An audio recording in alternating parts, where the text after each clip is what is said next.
the capital burned. Docks, warehouses, and working-class streets were hammered while the world watched Britain under attack.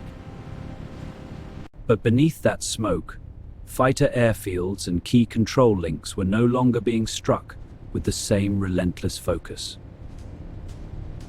From July to October 1940, the Battle of Britain was fought over southern England and the Channel as the Luftwaffe sought to defeat RAF Fighter Command and slay the way. Summer 1940.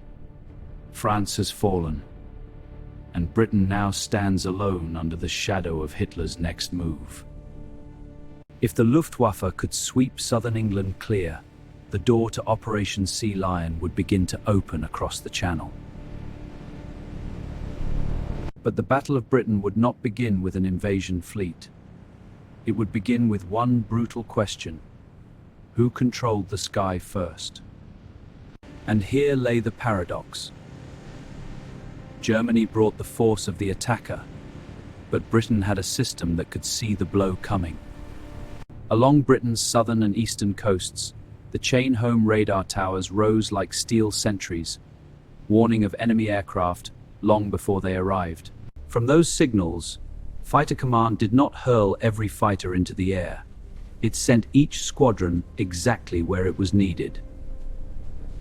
Air Chief Marshal Hugh Dowding understood that the Britain could not afford to fight a long war of waste and instinct.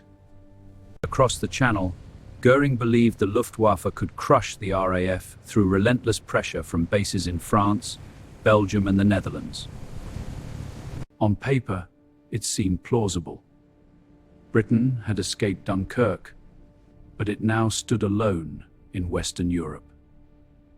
But fighting over home skies gave RAF pilots one priceless advantage. They could take off close, land close, and return to battle faster. The German Bf 110-9 had speed and bite, but over southern England every minute in the air came with a fuel limit.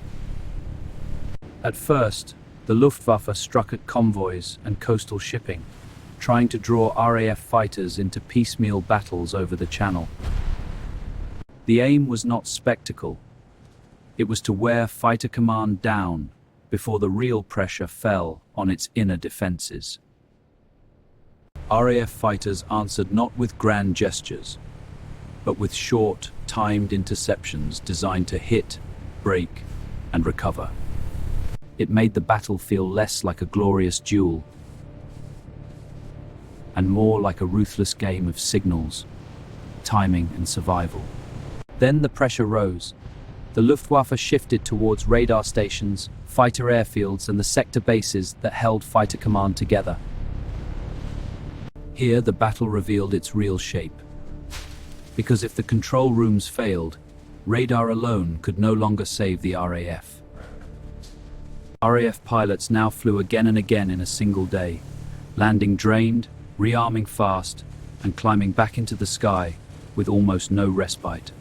On the ground, the bombs were meant not simply to destroy, but to break the rhythm that turned warning into interception. By late August, some fighter stations in southern England looked as though they were surviving on their last breath. This was the most dangerous moment, because Britain was short not only of aircraft, but of trained pilots and time to recover. A delay of only a few minutes could turn an airfield into a sheet of flame before its fighters were airborne. Each sector station that took a direct hit sent another shock through the chain linking radar, control rooms, and the squadrons beyond them. Germany was nearing what it truly needed. Not a symbolic victory, but a chokehold on the nervous system of British air defense. But at that very moment, politics and retaliation began to interfere with the cold logic of the campaign. After raids and counter-raids against major cities, Hitler and Goering accepted a change in focus towards London. On the surface, it looked like an even bigger blow. In strategic terms, It pulled the knife away from Fighter Command's throat. On 7 September, vast German formations turned towards London and opened a new phase of the battle. The capital burned. Docks, warehouses, and working-class streets were hammered while the world watched Britain under attack. But beneath that smoke, fighter airfields and key control links were no longer being struck with the same relentless focus. Dowding and his system gained something more valuable than any slogan: a few days in which to reorganize, repair, and breathe. Exhausted squadrons found just enough room to patch aircraft, rotate pilots, and rebuild the rhythm of interception. Here, the paradox of the battle became unmistakable. The most shocking blow was no longer the one falling on the right target. The Luftwaffe still crossed into British skies in great numbers, but it was no longer tightening its grip on Fighter Command as it had in late August. By mid-September, the RAF could still rise in strength to meet the largest attacks aimed at southern England and London. That meant Germany had still not achieved its central objective, because the air needed for invasion was not yet theirs. Each failed raid exposed the same limits again: range, escort, and the difficulty of sustaining precise pressure on the right targets. And all the while, Dowding's system kept turning early warning into time, and time into fighters arriving at the right gate of the battle. Now, the answer to the paradox was clear. Germany could not force Britain down, because it never broke the machine that kept the RAF in the sky. And once air superiority remained out of reach, Operation Sea Lion lost the one condition that could ever have made it real.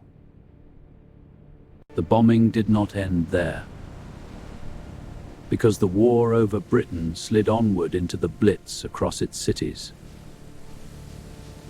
But in strategic terms, the Luftwaffe had already lost the most important battle of the summer and early autumn of 1940. Britain held enough sky to stay in the war, and enough of the island to remain the future bridgehead of the Allies in West. That is why the Battle of Britain endures not only as an air battle, but as the moment a defense system held firm and closed the door on invasion. The battle ended in a British defensive victory.